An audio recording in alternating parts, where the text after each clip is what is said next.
So we're on the next act, right? Your final act for this section. Give them all your love, all your cheers. It's Thompson.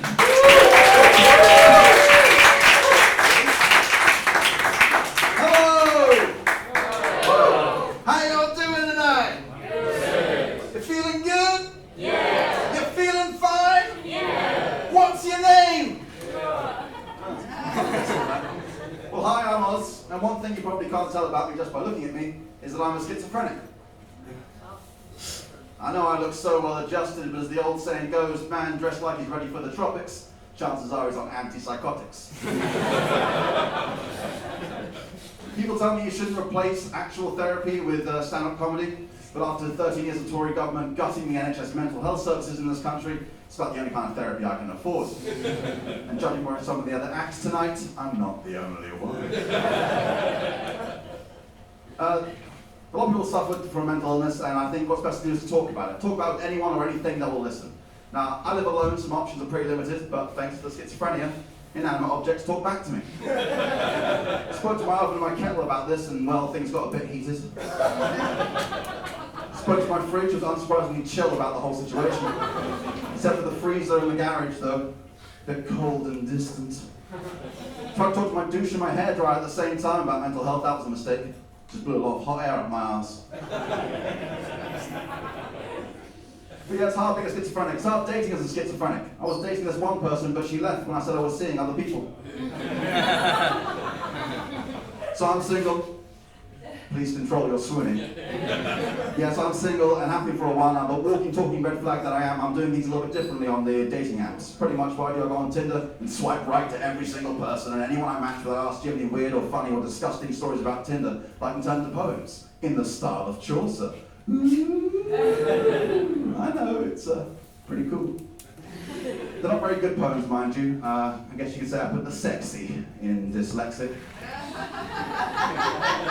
See, I'm just correcting the background.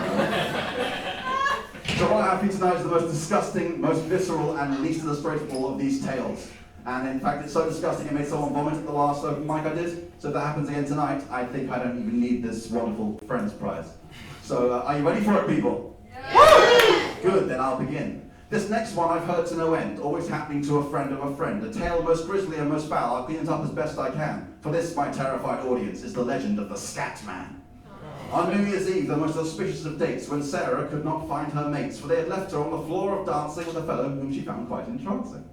The fellow, a white knight, let's call him Blaine, but of course that's not his true name, said, why don't you come home with me, we'll go back to my place and have a cup of tea. Back in his cramped student flat that smelled as if he owned several cats.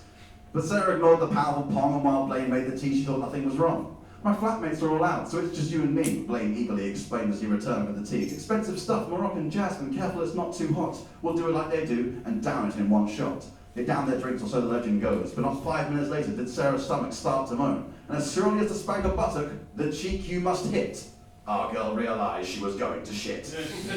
She alerted her would-be suitor, who took it quite calmly, I must say. I let him just clean up the bathroom, and with that he was away. Oh no, it's okay, but he was gone, our heroine too polite. But what came next must have been Sarah's darkest night.